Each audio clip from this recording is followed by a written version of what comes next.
اور رمضان میں ایک بڑی مبارک بڑی برکتوں والی عبادت ہے جو تراویح ہے، رات کی نماز۔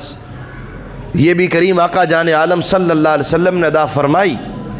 کئی روایات میں یہ بات موجود ہے کہ نبی کریم صلی اللہ علیہ وسلم نے یہ تراویح کی نماز خود ادا فرمائی، البتہ جماعت کے ساتھ اہتمام کر کے۔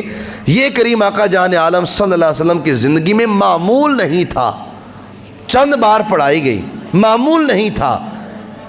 جناب عمر بن خطاب رضی اللہ تعالی عنہ آپ کے مبارک دور میں باقاعدہ اجماع ہوا صحابہ اکرام علیہم رضوان کا، اور سب صحابہ نے اس بات پر اتفاق کیا کہ آج سے تراویح کی نماز باجماعت ہوگی اور 20 رکعت تراویح کی نماز پڑھی جائے گی۔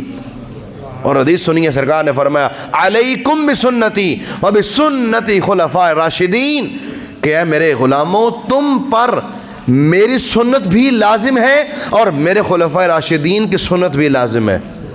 اب سب صحابہ نے اجماع کیا، وہاں سے جماعت کا اہتمام ہوا، 20 رکعت تراویح پر اجماع ہوا، اور آج تک بحمداللہ یہ 20 رکعت نماز تراویح مسلمان رمضان میں بڑے اہتمام سے ادا کرتے ہیں۔